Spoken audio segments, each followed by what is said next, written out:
Vision, people, nature, టెక్నాలజీలకు ప్రాధాన్యత ఇస్తూ చేసే పాలనకు అత్యుత్తమ ఫలితాలు వస్తాయని సీఎం చంద్రబాబు అన్నారు. రాష్ట్ర స్థూల ఉత్పత్తి, ప్రధాన అభివృద్ధి సూచికలపై సమీక్షించిన ముఖ్యమంత్రి ఉన్నతాధికారులకు కీలక సూచనలు చేశారు. నాణ్యమైన జీవన ప్రమాణాల సాధనే లక్ష్యంగా ప్రణాళికలు రూపొందించుకోవాలని నిర్దేశించారు.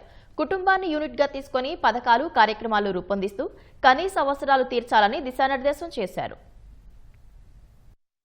రాష్ట్ర స్థూల ఉత్పత్తి, ప్రధాన అభివృద్ధి సూచికలపై ప్రణాళికా శాఖతో పాటు వివిధ శాఖల ఉన్నతాధికారులతో ముఖ్యమంత్రి సమీక్ష నిర్వహించారు. తలసరి ఆదాయం పెంచడం ద్వారా ప్రజల జీవన ప్రమాణాలు పెంచాలన్నారు. 2025-26 ఆర్థిక సంవత్సరంలో తలసరి ఆదాయం 3,47,871 సాధించాలని, 2029 నాటికి 5,42,000కు పెరిగేలా లక్ష్యాన్ని నిర్దేశించారు. స్వల్ప, మధ్య, దీర్ఘకాలిక లక్ష్యాలకు అనుగుణంగా విజన్ ఉండాలన్నారు. లబ్ధిదారులకు పథకాలు అందించడంతో పాటు వారి ఆదాయాలు పెరిగేలా చర్యలు తీసుకోవాలన్నారు. ఒక పరిశ్రమలో తయారైన వేస్ట్ మరో పరిశ్రమకు ముడిసరుకు అయ్యేలా చేసి సర్క్యులర్ ఎకానమీకి నాంది పలకాలన్నారు.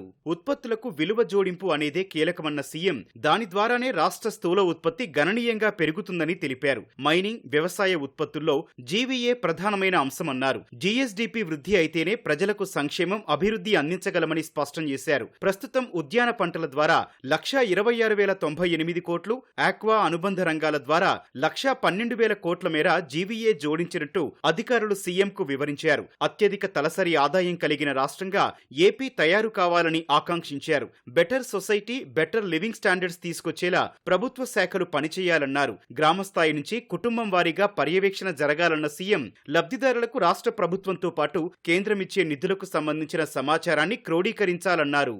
విద్యుత్, రవాణా, జలవనరులు, పరిశ్రమలు, స్వచ్ఛాంధ్ర ఇలా అన్ని విభాగాలు ఇండికేటర్లు నిర్దేశించుకోవడం ద్వారా మెరుగైన జీవన ప్రమాణాల్ని సాధించే అవకాశం ఉంటుందని సీఎం అన్నారు. ఈ ప్రమాణాలు జాతీయ, అంతర్జాతీయ స్థాయిలో ఎలా ఉన్నాయో ఎప్పటికప్పుడు పరిశీలించుకోవాలని సూచించారు. ఆర్టీజీఎస్ ద్వారా సమాచారాన్ని క్రోడీకరించి, ఆర్టిఫిషియల్ ఇంటెలిజెన్స్ ద్వారా విశ్లేషించి వాడుకుంటే ప్రభుత్వ శాఖల సామర్థ్యాన్ని పెంచుకునే అవకాశం ఉంటుందని సీఎం అభిప్రాయపడ్డారు.